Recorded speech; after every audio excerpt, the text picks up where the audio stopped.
The late, great Orson Welles was in praise of the general practitioner over the specialist.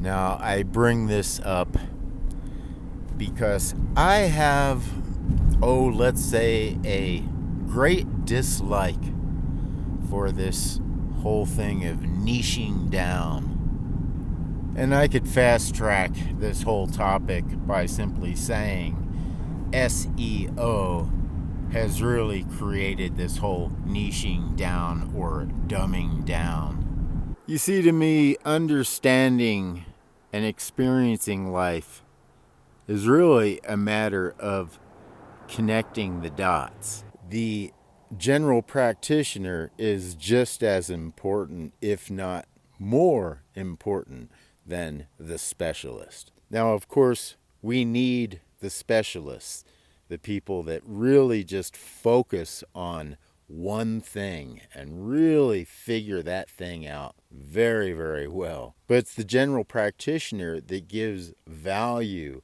and purpose to that specialized thing. The specialist is unable to connect the dots. The general practitioner, well, that's what they do. Both the general practitioner and the specialist inform one another. It's a symbiosis that we really can't do without. Back in the early days of VR and AR, there was the potential of doing away with this slave market mentality. The whole idea of exploiting and abusing resources to its fullest profit. Niching down is dumbing down. Now, it's no surprise to any serious scholar of economics that in order to make money, there is a great deal of a dumbing down that needs to occur. Buckminster Fuller used to say that you can make money or you can make sense, but you can't do both.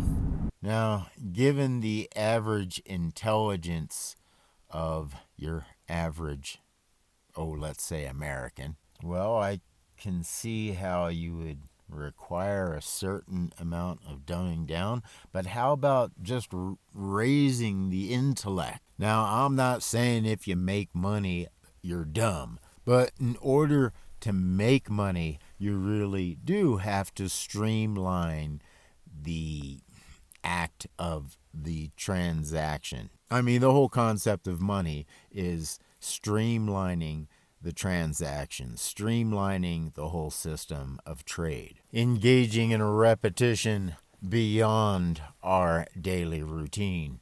The slave and the slave master so depend on a routine, on repetition. We suffer from this grotesque homogenization, a philosophy of one size fits all. All right, let me bring this into focus. Prior to SEO, prior to search engine optimization being corrupted and being turned into a business unto itself. Now, some of you may remember this. You would use the search engine, maybe it was Google, maybe it was Yahoo or AOL. They were competing search engines. And you would look for stuff and you would find what you were looking for. Now, some of you may not have even been alive during this time, but yeah, what would happen is you'd go to your favorite search engine, you'd look up what you were looking for, and then you would find it. And how that worked is, if you created your own website, many of us did back then, we learned HTML, And we would include in the metadata what it was that the website was about. And then the search engine's job was to query, or maybe vet is maybe the better word, the information against the meta tag information. And if it were correct, then you would be found. You would be validated within the search engines. And in fact, at one point, there was even a validation process that was put in place, I believe, through Google or Yahoo. Why the hell am I hiking in my skate shoes? Oh, man. If you're skeptical about what I'm talking about, of course, just do an independent search on YouTube regarding SEO and how SEO sucks. And that is to say, how the business of SEO is just a big, corrupt scam. I once knew a waitress that had no coding skills, nothing. This waitress got involved in SEO work early on and became a millionaire. And by the way, if you were a web designer that did SEO, and all of us did, it's just adding keywords and descriptions into the meta tag of your website. At most, that might take about 15-20 minutes, at most. Back in the day, it was easy to fool the search engines, but the search engines and the robots got much better. You know, when I'm driving around in the mountains, I just willy-nilly will pull over and just start hiking.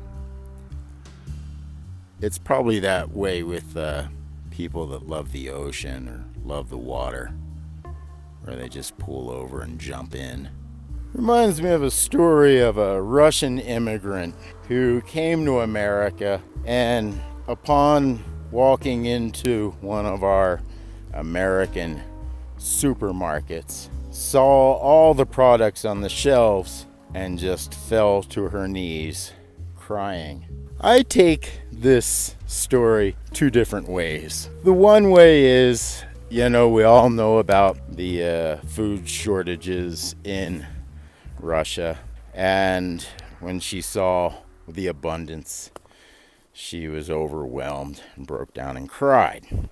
But there's another way of looking at this. Back in the day, if you went into a store to buy goods, to buy food in Russia, you would probably find flour and sugar and salt and all those things that you can combine to make whatever foods that you like. However, the difference here in America is you will see all kinds of products with wheat and sugar and corn already combined for you and branded for you. There's the possibility that the woman fell to her knees crying because she realized that there was really no difference between American abundance and Russian abundance. Maybe she fell to her knees because she realized that the dream of American abundance was just that, a dream. Maybe she realized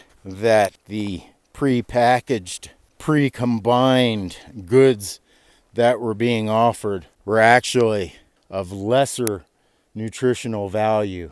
Maybe she realized that here in America, we will get a product and make it 10 times less valuable and charge 10 times more for it.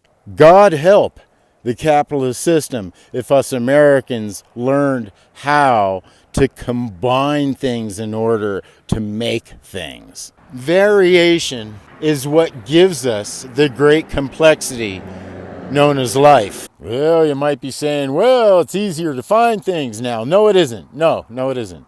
Well, you might be saying, well, things are cheaper now. No, they're not. No. Maybe the junk is cheaper. Now, I understand that there is the way things used to be, there's the way things are, and then there's the way things are going to be. This fact does not escape me one bit.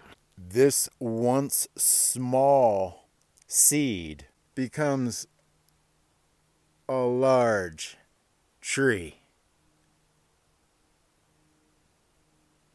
which will one day fall. Is it possible that this niching down is preventing us from behaving as if everything were interconnected? Do we really need to specialize and warehouse a bunch of plastic tchotchkes? In the year 2023, coming up on 2024, are we really going to continue to allow ourselves to be sold a bunch of stuff that we don't need or even want? I would say the greatest social engineering feat ever accomplished was to convince civilization that their needs were wants and their wants were needs.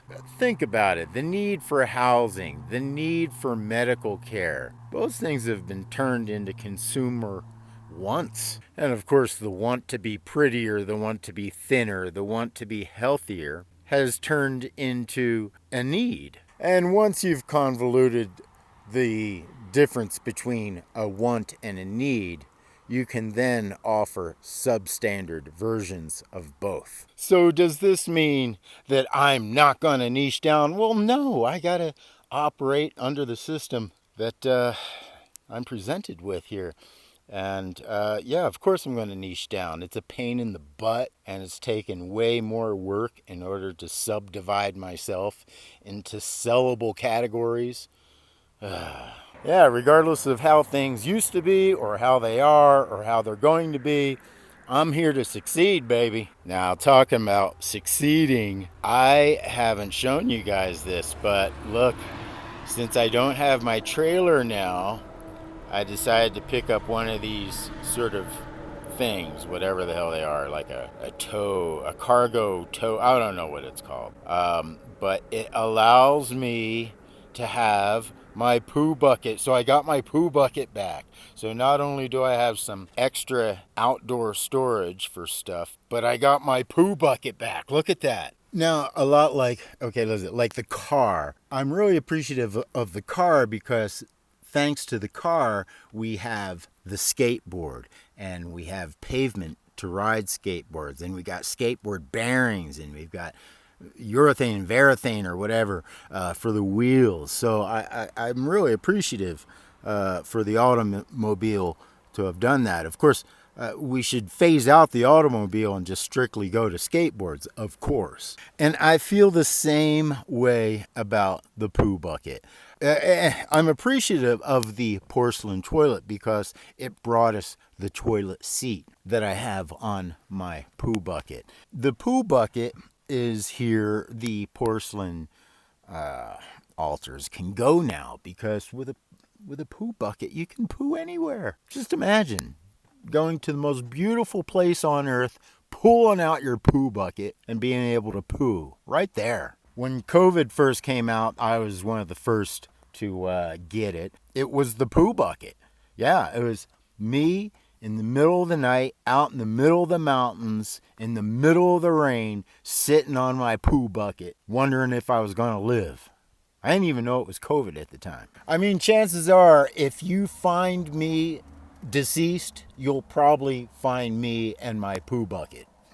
I live for the day that we no longer have to brand ourselves, that we no longer have to market ourselves, that we no longer have to niche down. But I know that day does not exist. That day is not now, it's not today. Now, I may never niche down successfully enough to be a financial success, shall we say. But I will always stay smart enough to figure out how to get by without depending so much on the slave system. You see, I am a true American, and true Americans love freedom. Oh yeah, go ahead and laugh. You too will be a rambling senior citizen one day, if you're lucky. Let me finish this thought. There's the way things were, they're the way things are, and then they're the way things are going to be. I would like to add that there is a vast rainbow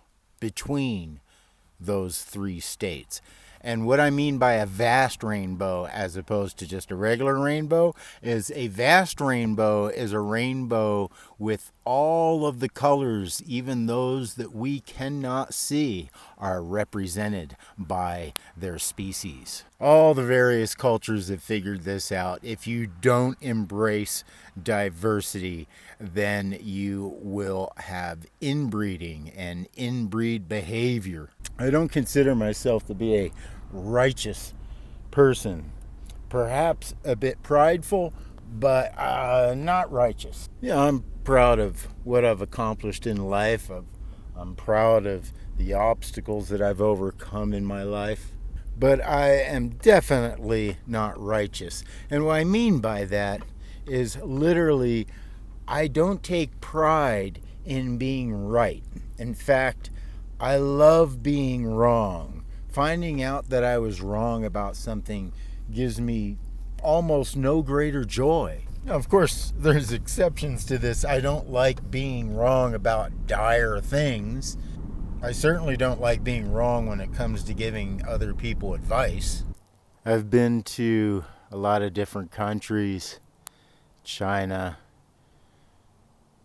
Germany, England, France, Japan, some others that I'm forgetting. And there's a lot that I haven't seen. But I just love America, especially the Southwest and the western portion of America, the Sierra Nevadas, of course, specifically. You know, a lot like John Muir, you could spend your whole lifetime roaming through these mountains. I just made the video for Picking a Daisy, so go check out Cali Air on YouTube and check out the video just made for that. Now back to your regular scheduled program. Well, back to the subject at hand. I don't think I need to stop doing the things that I'm passionate about. I think I just need to get more clever. It's not a matter of being more smart or stupid, but I think it's a matter of being more clever. I think it's going to take a certain amount of cleverness to incorporate all of my interests. As absurd as that sounds to me, I think that's going to be part of the plan of action here, is to go into clever mode. First plan of action is I need to find out where the line is between what people want and what it is that I have to offer. I'd even go further by saying I need to find out what it is that people are excited about getting excited about. Very specifically. You see, the majority of people can't get too excited because it would be too disruptive in their lives. But they can get excited about being excited about something. You know, a vacation is a good example of this. You get excited about being excited, but you can't get too excited or else, work would just suck. It even turns out that the biology, the physiology hints to the same concept. It's not the acquisition that gives us that dopamine rush, but getting excited about getting excited is actually where the dopamine lies. It's part of our hunting survival mechanism. It's just there's no more tigers behind the rock that we need to be concerned about. Things have changed. Getting excited about getting excited. What is it that people want to be excited about getting excited about?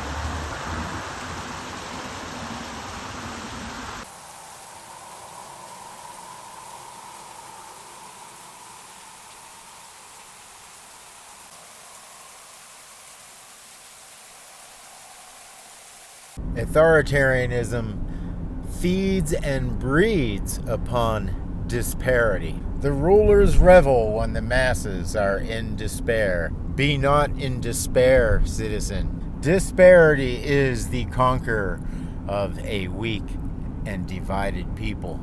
Do not despair, good citizen, Focus on the potential gains and not the potential losses. Assuming, of course, you know both. Alright, once again, I better cut this video short before it becomes a full-length documentary. But what do you guys think? Is niching down, dumbing down? I'll see you next video. If you haven't done so already, please like and subscribe. And you may be interested in some of my other YouTube channels, which will be linked in the description down below. Thanks for watching.